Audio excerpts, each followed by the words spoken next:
Have you ever seen a roo kick? Have you ever seen an emu run under the bright Aussie skies and said this year we'll be the one? Oi, oi, oi! What does it mean to be a part of a footy team? It's more than a game. The footy's in our veins.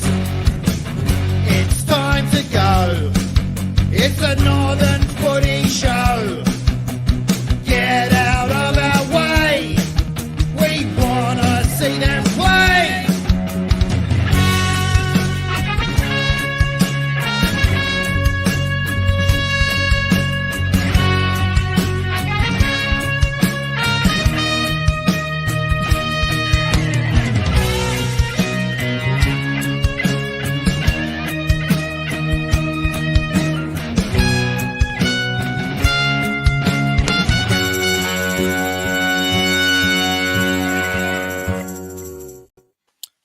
Guys, welcome to the Northern Footy Show. Thanks for tuning in on a lovely Sunday night as we stick to this stream time of 6 p.m. Already a fair buy-in here, and I reckon they could be Juddy's mates and Peter Dawson's mates all jumping on together. But before we jump into our special guest, it has been an absolute huge weekend of footy.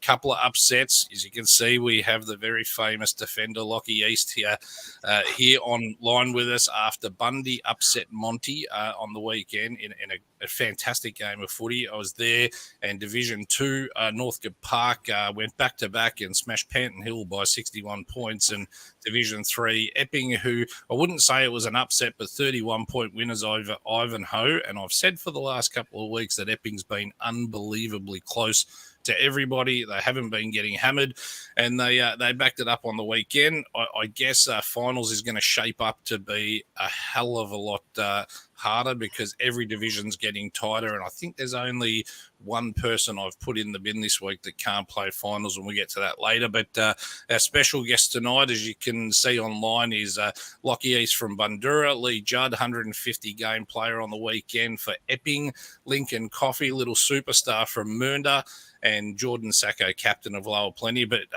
Easto, we're going to start with you. It's well reported that I follow the Bulls, and obviously you had a great win on the weekend, mate. You must have been ecstatic to get over Monty. Yeah, we were. It had been a rough couple of weeks going down to firstly McLeod and then Altham last week. A couple of the sides we've sort of found ourselves slugging it out against at the moment down the bottom. So, to bounce back and beat Mont was good. They've always had a pretty good rivalry and they've always been pretty good games against Mont. So it was nice to, it's nice to get one back on them from earlier in the year and hopefully get a little bit of momentum going. One thing I was talking about with a couple of people today is doesn't matter where Montmorency and Bundoora on the ladder. I think, was it round one you played them and it was only a couple of points in it? You were in it right up to the end at Montmorency's ground. Was that round one? Yeah, it was close most of the game. They sort of blew us off right at the end. Ended up being 3 or 4 goals, but it was a pretty good game throughout. So yeah, they always seem to be pretty tight. I think the final last year was about 4 or 5 points as well. So it's always a nerve-wracking finish against them, which is good. Yeah. Look, I think the hard perspective is I tip Bundoora by 1 point every week because I just can't find myself tipping against the side that you follow. But I think I tipped you to lose by 70 points on the week. And I promise you, Mitch Antonello wouldn't even speak to me on the ground before the game. I just, I'd love to take some credit for it. But what's changed from losing to McLeod and Eltham Easto to coming up and knocking off the side that was second on the ladder at the start of the week? I think last week it was definitely our defence and our pressure around the footy was really, really poor. I think we laid something like 30 tackles for the game, which is never going to win you a game of footy. And our ball movement the last couple of weeks have just been pretty stale, and we found ourselves kicking along down the line, and we're playing a pretty boring style of footy. So we tried to change it up a little bit, try to be a little bit more attacking with our ball movement, and try and get Monty on the spread a bit, which I think we did pretty well. Probably just bringing our pressure game, and actually Altham last week was sort of streaming out the middle pretty easy, so made it tough definitely down back, but I think we got back on top of that yesterday. Mon had a few few decent players out, but I mean, you can only play who's in front of you, so you've got to take it when you get it, I guess. Look, unfortunately, or maybe fortunately, at the end of the season, it never says you won the flag, but such and such was missing 9 players. The 4 points is 4 points. And I know that Bundoora, have been, you guys have been, hit pretty hard with the injury stick this year and depth and so forth. But you have some absolute stars there, like Sam Green. He's having a great year. He's fantastic. Obviously, Dave, you've got plenty of stars still. And then you've got some good kids coming through as well, which sets you guys up for the future. And I mean, I really believe if you can hang on this year, and that win certainly helps you a lot, to avoid relegation and stay up. If you can beat Monty, I think you can win another, 3 or 4 games against anybody. And it must, you become a scary outfit like Lower Plenty to come up against, because on their day they can beat anyone. Yeah, it's a very different feel to last year, where we had a whole lot of A graders and we had that like high expectation to pretty much win every week. Whereas now you don't have a free hit, but you don't have that all that weight on your shoulders. And if you do lose, it's like, it's not working out for these guys. But yeah, it's good. It's exciting. We've got plenty of young kids running around, and obviously, Daz, your young fella came back in this week, so I'm not sure why you tipped us to lose by 70 points, but you've obviously got a lot of faith in Brando.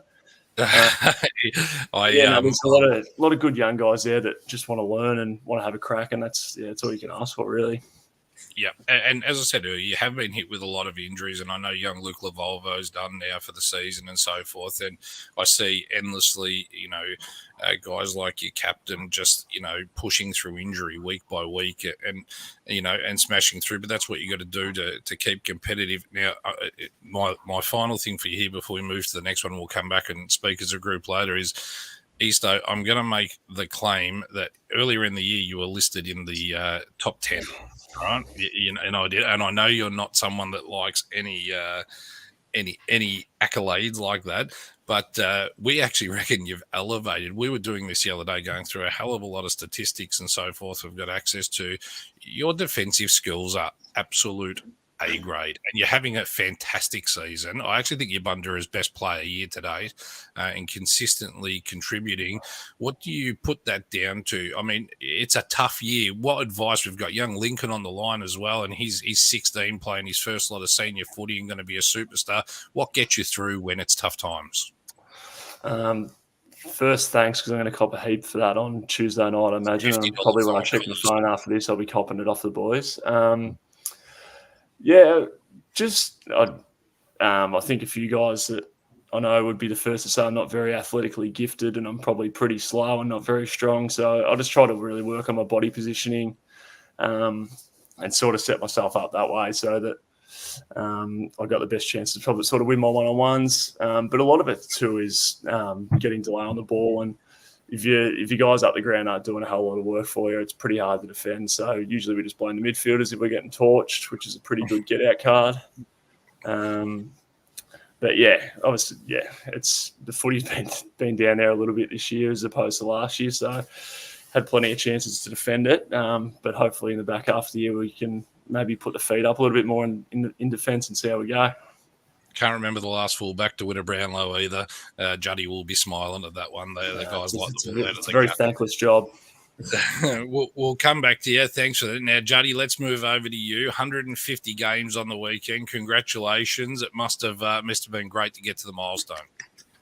Yeah, it was great. It was I'm very happy to obviously be playing footy at Epping. I love Epping too much. It was great. I'm very happy. So, I mean, Epping, I did my half-season review last week with Bonners, and we said Epping is the one to probably be most nervous about, because you've been competitive in 95% of your games, and you've also had a bit of an injury stick as well down there, and all of a sudden, if you guys can get it right, you don't win flags in June and July. So if you guys have got it right, I think it could be the world of difference. I'm having a look at the scores from the weekend, and as they roll through here, you guys are continuing to fight, upset, and scare a few people, but I just feel that you've set yourself spot on now. You come down last year. Obviously the goal is to bounce straight back up, but 31 points against Ivanhoe, and a pretty good Ivanhoe side too. Very impressive, Jody. Yeah, like I think it was probably our best sort of 4-quarter performance, definitely for the year. We've seemed to start well most weeks, and we've sort of faded away. Like against Mernda, that happened. Against Turtles, that happened. Parade, that happened. Stars, that happened. So we've been starting really well, and just haven't been able to perform for prolonged periods of time. Our lapses have been pretty big and been cost us on the scoreboard. But yeah, no, it was nice. I think, like even Ivanhoe, I think they got within 4 points at some stage in the it would have been early in the last quarter, and we were able to sort of blow them out of the water. So that was good.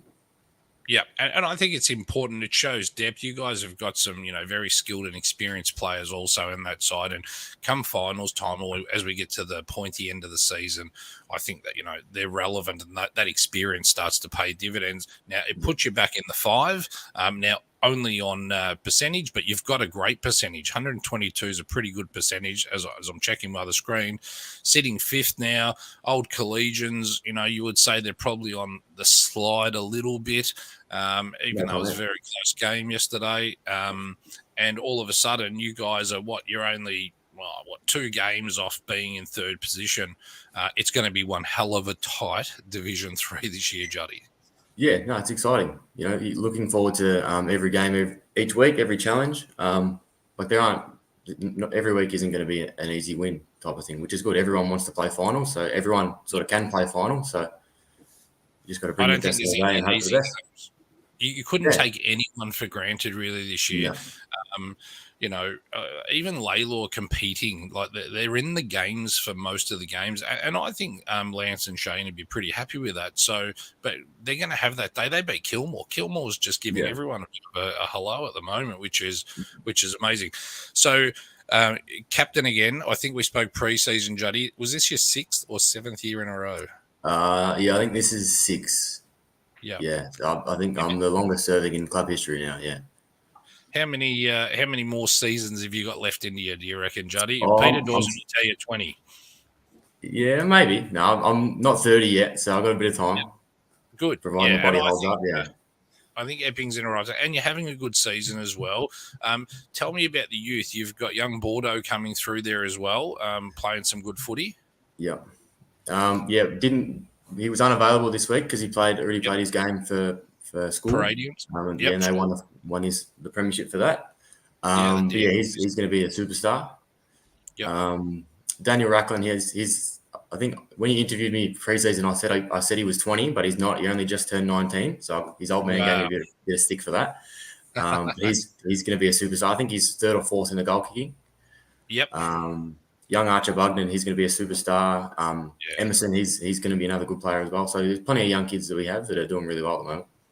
And you experience guys like Latina and Gillard and so forth. They're just there, working with these kids. And Epping's just one of these sides that they're a powerhouse, and I'm sure they're going to be a powerhouse again. It's part of the rebuild.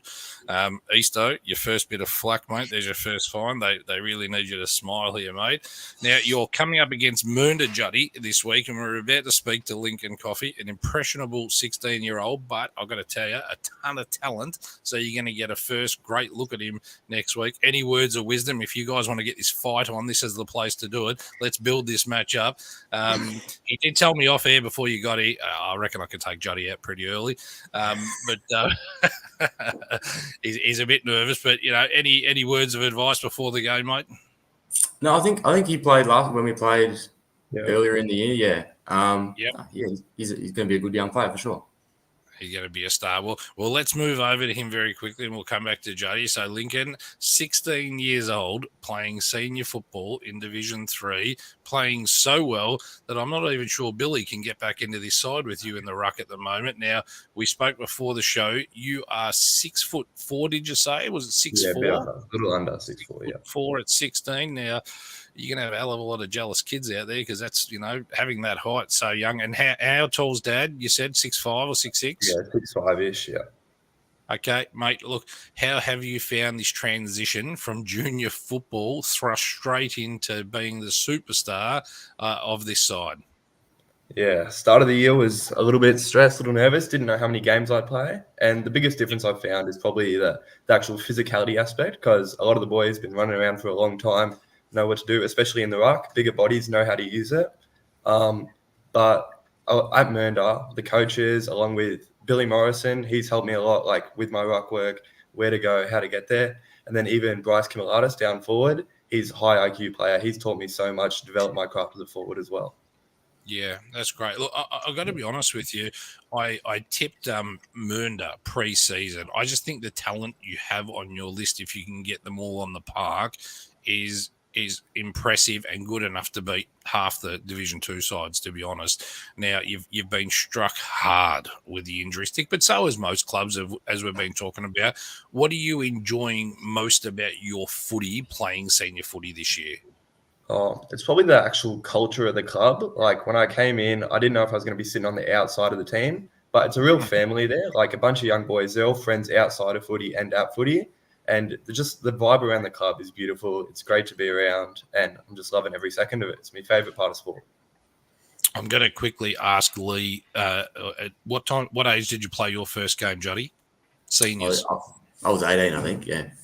Yep, and I think Easto said off air before 19 or 18 Easto. Yeah, 17, I think. 17. 17. And George?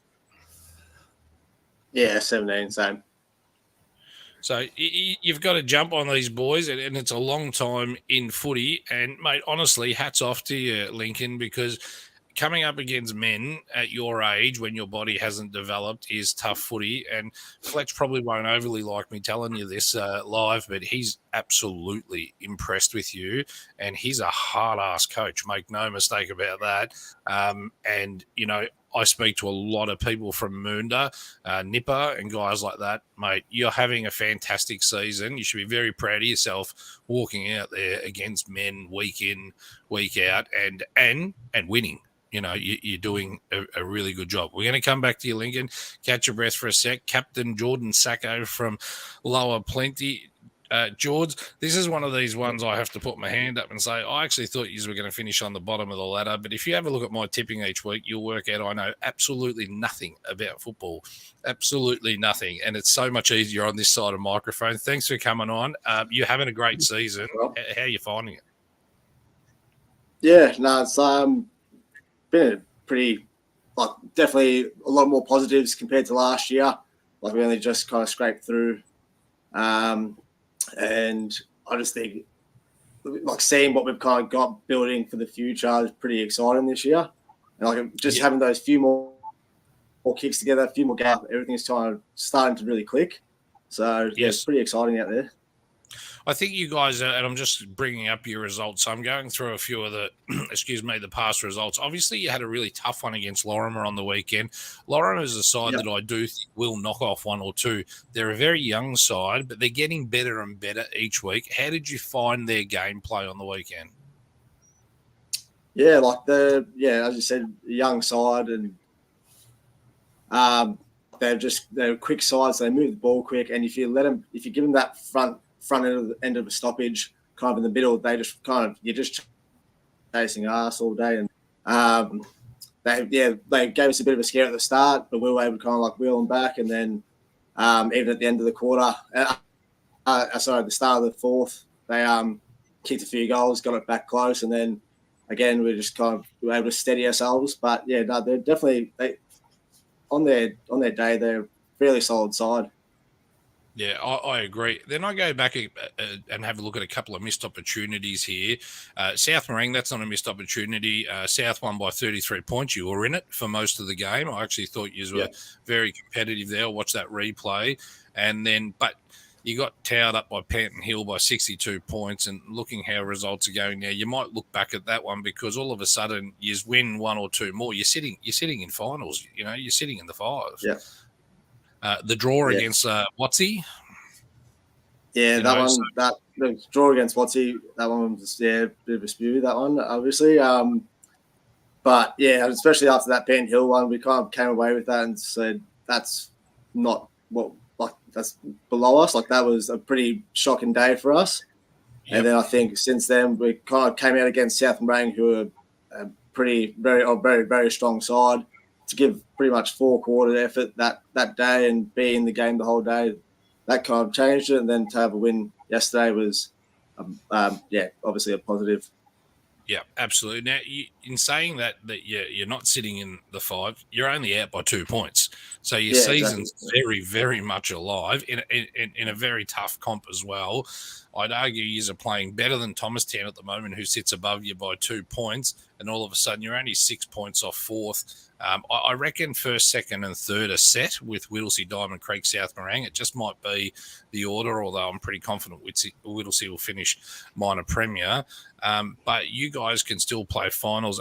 And similar to Juddy, I reckon that you guys are just coming together at the right time of the season when maybe no one gave you a chance. Your youth is doing a lot for you as well, isn't it? Oh, yeah, 100%. Some of our younger players coming through, like Joel Leslie's just taken another step. He's been playing unreal, but also his leadership on the field and off the field has been just absolutely spot on. Got Jasper Collins really, really doing some good stuff out there, and same with Seth Hill, our ruckman. So like a lot of boys just kind of taking another step this year, and it's been absolutely great to see. And the results are slowly coming, but I feel like we can hit our stride now and just worry about Northcote, and then just take it week by week and see how we go.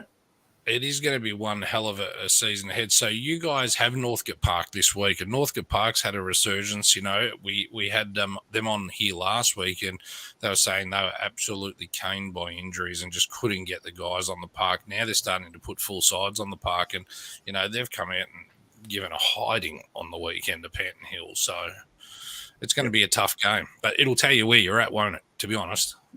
Yeah, 100%. Well, you've got to play good sides if you want to make finals. You're going to be playing against good sides anyway, so it's going to show us where we're at. Obviously they've turned the corner halfway through the year now, and they've started to really hit their straps. So, it'll be a good test, but we'll just see how we go on the weekend. Now, I have a question for you without notice, and I'll ask each of you. We'll start with Easto. Easto, when's the right time? This is a question that came in not last night, the night before, said, can you ask this on your show and ask the players, when is the right time to start talking about re-signing for 2025? What, in your mind, my opinion is, I don't personally think you should look at re-signing until you know where you're at, who your coach is next year. And it's a loaded question because Bongo, TD, Tim Bongetti at Eltham just re-signed. So I feel they're going to start trying to lock their players in straight away. And I think clubs, you know, are trying to be more proactive. You look at young Lincoln, you're going to have people chasing him like no tomorrow at 16 years of age. So what do you think, Easto? When's a good time to think about re-signing? I think a lot of clubs do try to do it sort of to once you hit that back half of the season. Obviously, you want to probably get your coach locked away first before you start pushing the players or anything like that. But, yeah, generally back half of the year sort of starts to get spoken about a little bit. But I think guys now are just, like, holding out a lot longer and sort of seeing what's open. So, I mean, if you're happy with the way things are going, definitely back half of the year is sort of the time to get the ball rolling, I think. Definitely sort of set you up to go forward. Yeah, no, I'm of the same opinion there. You obviously want to get your key players signed up as quick as you can, and then sort of just fly on from there. Because like Easto said, guys do, for whatever reason, want to hold out for an extra $20 or, you know, wait for a message. And but that's sort of just how it goes, I suppose. If they want to be there, they'll sign up as quick as I do. So.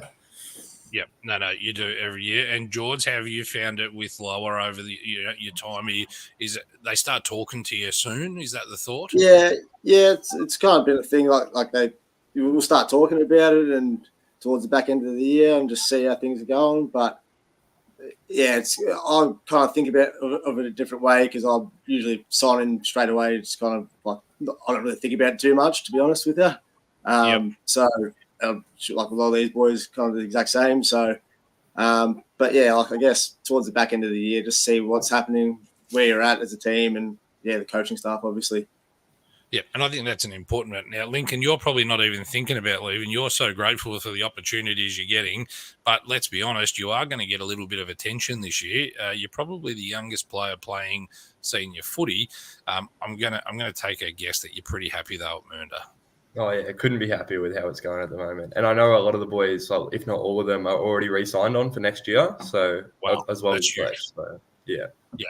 That's Fletch. Does he stand over the top? You can go, listen here, punk, you're going to sign today, whether you like it or not. He just basically locks you in a room, doesn't let you leave until you resign. Yes, Kingy's got a little comment here for you, Easto. It was a bit of a loaded question, and because I'm going to be honest, from where I sit watching all of these clubs, at the end of the year, I reckon the sooner you can get guys locked away for the following year, the more settled it makes a club in the off season. When you start fighting for, as Juddy said, an extra $20 or $50, and the truth is, a lot of steam gets blown up your clacker at the wrong time of the year when everyone will tell you what they're going to give you for extra $50. But I see guys that have left clubs in the off season playing twos for other clubs, and you get nothing, so you get dropped to the twos. So it's pretty important. All right, we're going to go quickly through Division 1, and congratulations to Bongo being re-signed at Eltham. He's an absolute superstar of a coach and deserves that, and good on him for making such a commitment so early in the season. West Preston went down to Greensborough on the weekend by 22 points, but that was expected. West Preston continue to be pretty handy, having a good crack, keeping their season somewhat alive. Banyule 110, McLeod 66. Again, expected. Easter, you've played Banyule. They're pretty good side, aren't they? Yeah, they are. They are a good side. They've got good players all over the ground. Their midfield is pretty much elite. So yeah, they're going to be in around the mix, I think, come Preston time. I think so. And they got quite a few guys away at the moment as well. So come finals time, they're going to be heavily loaded. The mighty Bulls 2-point wins over Mont. Gee, there was a lot of people on the Northern Footy Show Facebook page last night who don't like Mont, and I'm sure there's plenty that don't like Bundoora and other sides as well. But that rivalry is huge, isn't it, Easto? Yeah, it was something I didn't sort of really understand until I moved to Bundoora, and like you said, I'm sure Monty could say the same thing, but there was a pretty serious bit of dislike between the two sides when I got there. So it was all played in pretty good spirits yesterday, though. It was indeed. And I think that's the first time Colo didn't get 41 punches in the head from the opposition, being an ex-Mont guy going to Bundoora, but he's a star. Hurstbridge took care of Eltham comfortably, as expected, by 48 points. And, the Bridge, I call them the destination club at the moment. They are flying. Being an ex-Hurstbridge player, you've probably still got a little love affair going on there, Easto. And, quietly, knowing you can't make finals, you're happy for the boys, I'm sure. Yeah, absolutely. I still got a lot of guys there that are close mates of mine, and send my thoughts out to Bailey Jordan as well, who snapped his Achilles last week, so he's carrying on like it's going to get amputated. So we're looking at that too. There's nothing like footy sympathy. Juddy just smiled there. You get no sympathy from your mates in footy. It just doesn't exist. And Heidelberg, of course, the footy factory, 109 took care of North Heidelberg quite easily by 58 points. They're an outstanding unit. I did a poll yesterday on Facebook, which I just want to quickly draw your attention to. Copped a little bit of flack for it, but it was actually one of our supporters, whatever you want to call it, members, asked us to run a poll, and it ended up, the question I said, would Heidelberg Football Club men's seniors beat any of the bottom three sides in the VFL? Now, 40% believe they will, 36% believe no, Heidelberg would lose, and 24% would be competitive. Very quickly, guys, in a few words, do you think the difference is that big? Do you think they would compete, or do you think they would be competitive, win or lose, Easto? I'm happy to sit on the fence. I think it'd be a very competitive game. Heidelberg are a bloody good side, but without knowing too much about watching too many VFL games, I'll sit on the fence, I think. And Juddy, what do you got for me? Yeah, I'd say they'd be competitive. Yeah, at a guess, I suppose. I haven't seen them play for a while, and I don't see many VFL games. So, George. Yeah. I'm pretty much in the exact same boat as those two boys. I haven't seen much of it, to be honest with you, but I dare say they'd be competitive. They're a bloody strong side. They're amazing, aren't they? Now, Lincoln, I don't know if you've seen Heidelberg. It is a footy factory. Vinda Toli has that place just buzzing. Give me a yes or a no, Lincoln. These guys are sitting on the fence. These guys are teaching you all the wrong media training. I've seen lots of results from, they're obviously smashing teams, even the next closest, 100-point wins. So I honestly say, they'd give them a good run. Good back boy. and forth. Make it cool. Teach these old guys a few tricks here. All right, let's move on to Division 2. Let's get to Jordan's division. So Lower Plenty took care of Lorimer by 12 points, but the most impressive thing for me out of that, Jordan, was you had 30 scoring shots. Teams that have 30 scoring shots, Bonners isn't on here tonight, but he loves it. He loves high-scoring games, so that's a huge effort. Yeah, for sure. Just obviously 15 and 15, if you change that to 20 and 10 at least or something like that, it looks a bit better than just a 2-goal win. But, we're definitely getting it down there. It's just converting. It's kind of got us in a couple games this year. But, to be getting it down that much and getting those shots on, it's been pretty positive for us. No, that's great. So you took care of Lorimer, who only had the 23 scoring shots. Still pretty good effort from a side sitting on the bottom of the ladder. Diamond Creek, 107, took care of Thomastown, 61 by 46 points. Shows they're super strong. Whittlesea again, 106, beating St Mary's by 64. That's another dint for St Mary's there.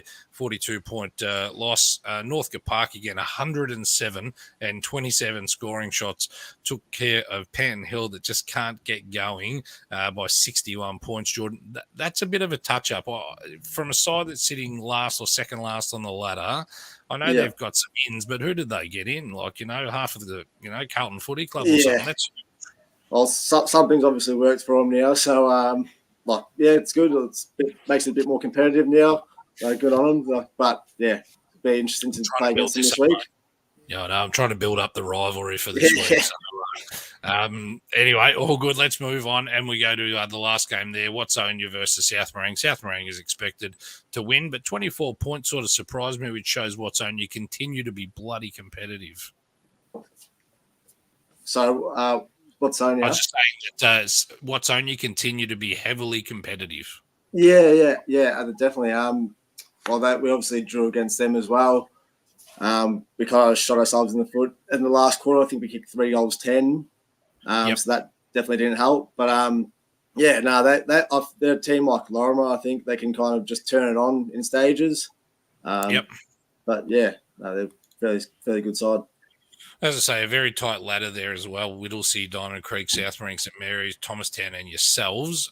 Panton Hill mathematically can still make it. They're only 4 points off 5th division, but they'd want to start turning it around super quick, or they'll be put in the bin where I've put a few other sides this year already. Let's go to Division 3, to Juddy and Lincoln's division. Now, Epping did it quite well, and over a very strong Ivanhoe, as we spoke before, by 31 points. And then Fitzroy Stars come out in a nail-biter, Juddy and Lincoln. So 7 points the Stars got up, but Old Eltham was really trying to get that win back, Juddy, weren't they? Yeah, it's as you'd expect. No one wants to lose. But no, it's just super even. The whole division is super even. Yeah, in Lincoln, you played against the Stars last week, I think it was. Very, very tough game. They're a pretty good side, aren't they? Yeah, they just keep going. They don't stop. They're physical. They go hard at it, and it's great footy. I'm curious, who left the bar last? Was it those Proctor boys, or was it you guys down at Mernda? You're too young, actually. You should have been the coach. Yes, that is the correct answer too. You do not. Laylaw went down by 51 points to Heidelberg West. Good bounce back by Heidelberg West. Very impressive. Old Paradians went down to Mernda. For me, that was probably a bit of a shock. I thought Mernda would win. I tipped you guys on the Wednesday night, but I thought Old Paradians would be a little bit closer there. But that just shows the dominance, and the scary stuff for you guys, for them, Lincoln, is you've got Nipper Marshall, I think, coming back this week. Maybe Billy Morrison's not that far away. You've got some great players running around in the twos. It's the right time of season, buddy. Yeah, it's actually looking really good for us. Parade obviously taking the league by storm to come in. New club, goes top of the ladder up until this week, and they're playing great footy. But a couple ins, and we're looking good. The vibe around the club, we think we can win it all if we keep playing like this. So. No, I totally agree. And there's a lot of fines coming through for Easto, and Harry McEwen's sending you a couple little messages. Is that true? Did you get a haircut for today, Lincoln? Actually didn't. His mum cuts me hair though, so give her a shout out. Mate, your friends will bring you down on live TV more than anybody else. And then Kilmore again, the footy factory down there, they're just turning it around, producing some amazing wins at the right time. Under Paul Derrick, 24 scoring shots, so 14-10-94, took care of King Lake, who is in a hell of a lot of trouble at this end of the season. I had him finishing in the top four, but as we've stated 2 or 3 times tonight, I know absolutely nothing about football. So you played him as well, obviously, Juddy. Were you expecting more out of King Lake this year? I certainly was. We're just going off how sort of their results last year. They obviously was a bit of a fortress up there, and it just sort of at this stage of the year, it sort of hasn't been that way for them. They were competitive against us. Yep. So can't ask much more from them. No, I want to make a couple of other mentions that I don't usually give the Rezzies too much credit, but I do want to say Division 2 reserves Diamond Creek are sitting 11-0 at the moment, and they've only had 326 points kicked against them for the year. That is an outstanding effort in the Magoos. And in Division 3, Kilmore's also undefeated, 10-0, and only had 287 points kicked against them. And Division 2 under-19 St Mary's are 11-0, 447 against, but 1,097 for. They must have a prolific centre line and forwards, because that's fantastic. Like, I'm all for promoting whatever we want to promote. I think we've had a couple of Rezzies players on during the year. It's not always just about you superstars. But I think, watching your reserves do well is really important, because that's where the depth comes from. Would you agree, boys? 100%. Yeah. And I know yours aren't going too well at the moment, Easter, or ours aren't going too well, but it's part of a rebuild, and we'll be back. Kingy's got it under control. I have faith. Now, can't play finals. West Preston, I've thrown them in with Bundy, Eltham and McLeod. West Preston had 1 foot in the door, but unfortunately they had a tough game on the weekend, and I just don't see them making it now, but they're still competitive enough to rustle a few feathers. Watsy can still play finals, and Panton Hill, but they're on their last chance before I throw them into that bin as well. But I don't know. It's really tough, because the top end's really good. I don't think there's going to be much room left for those guys. Coming up over the next week or two, we're going to rank. Bonners and I are going to rank the top 20 players under 21 in the league.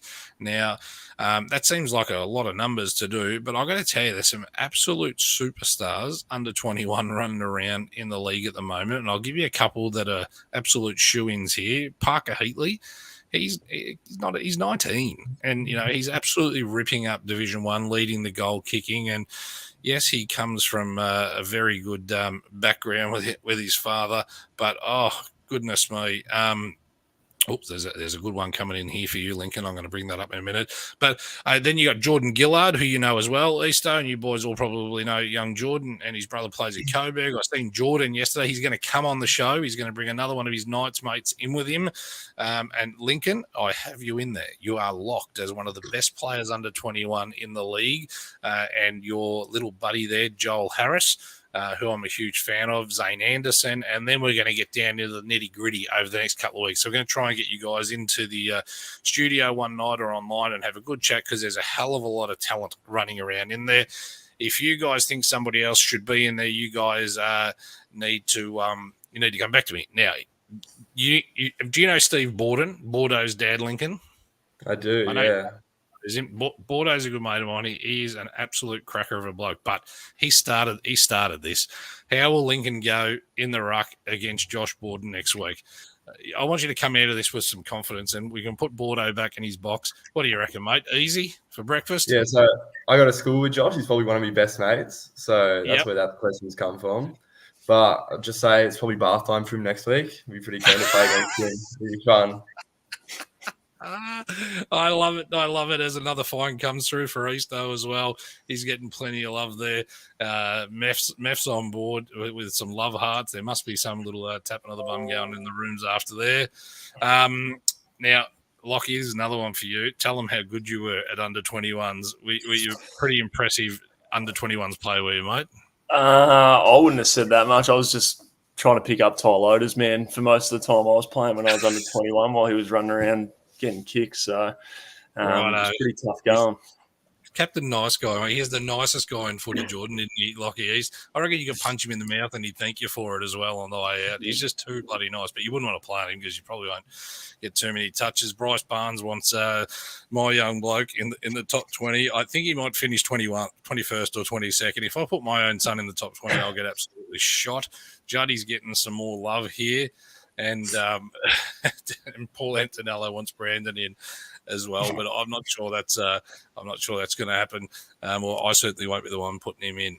Now, next Wednesday night we have the Bridges and Creekers presidents coming to speak to us. We're going to have a bit of a presidents forum, and if there's any other presidents that want to come in the studio on Wednesday night at Mill Park, we'd love to have you in to talk all about it. Now, boys, you've heard the new theme song before that was written for us by, and you guys are probably too young, but there used to be a show called Young Talent Time back in our day, and young Jamie Churchill, who I've known for about 30 years, I reached out to him and asked him to write our theme song. What did you think of the theme song? It was good. It wasn't too bad. You can't get it out of your head is the problem. I've had to listen to it a few times as I've been loading it up. I cannot get it out of my head. I'll keep it moving along. But Jamie's going to join us Wednesday night and have a little bit of a chat about writing the show. Now, heads up, last Monday I wrote an article, and I'm going to write an article for every Monday morning release. This one's a bit controversial, and I'm probably going to upset a couple of people, but that seems to just be what I do. No problems. But so make sure you are on the Northern Footy page tomorrow for the new one that comes out. Now, just quickly between you guys, who wins the flag? I want to know who you think wins the flag in each division. And we're going to start. We're going to leave you alone for a second, Easto. We're going to go to Jordan first. In your division, who wins the flag? And you can't tip yourself. If you can't tip ourselves, we go with probably Whittlesey, I'd say. They're just looking too strong at the moment. Yep. Yeah, they've pretty much got all bases covered and they're a bloody strong side, so I'd probably go with them. Now, Easto, in your division, Division 1, who wins it? And you can definitely not tip yourself because you won't be playing finals. So who, sorry to rub that in, but who wins it? I think Heidelberg pretty comfortably at the moment. I probably thought maybe North were maybe a shot last week Saturday, probably being their biggest challenger, and they blew them away. So I think there's a pretty big gap between 1 and 2 in Div 1. All right, I definitely didn't tell Kingy that. I think I told him he was number 3, but that doesn't matter. Now, Juddy, you can't tip yourself. So in Division 3, who wins it? Now, I see a few winks coming over from Lincoln here. He's giving you a bit of a stare eye here. Who wins it in a very, very tight division? Yeah, it's a bloody tough question. I didn't play against Stars, so it's a bit hard to. Obviously, they're a really good team, but like playing against Mernda, they beat us pretty convincingly when we played last time. So, yep, yeah, to be out of those two for sure. Okay, now Lincoln, this is a harder one for you because I know you fancy yourselves at the moment, but you can't tip yourself. So, who can knock you off? Who's best chance to knock you off? Yeah, so it's very competitive. Like anyone can beat anyone at the moment, but I reckon Fitzroy, they really bring it. So it'll be tough to come against them in finals. All right, it is. It is going to be a fantastic end of the season, and we're really excited to just be part of it and have the show. Now, thank you so much, guys, for coming on a Sunday night. I know it's busy. Let me tell you, I can already tell you, this is our highest ranked Sunday show this year by the amount of comments and people online and engagement. So I'm not going to put it down to any one of you. It could be you, Lincoln, because the younger kids are all over this social media a little bit. Not that the other boys are too old either, but you guys are very well received. And when I put up your little post that you were coming on, every single one of them seemed to get craved with love. But there was 26 likes just from Peter Dawson for Leigh, though. And we're going to invite him onto the panel next year to select it, because if I don't put Juddy in that top 10, I'm going to get stabbed in the eye. Look, it's going to be tough. There's a lot of good kids that are going to assume this top 10 role next year, I think, as well, Juddy. They're coming from everywhere, the young fellas, which is great. And I know you absolutely want to be part of it, just as a finishing pass. Good on your Bordeaux. From one club legend to another, it was a huge 150th. Boys, we're going to call the end of the show there. Thank you so much for coming on. Enjoy the rest of your season, and I hope you have fun. And until next week, keep kicking goals, guys. Have a good one. Thanks, Dad. Thanks, Cheers, man. guys.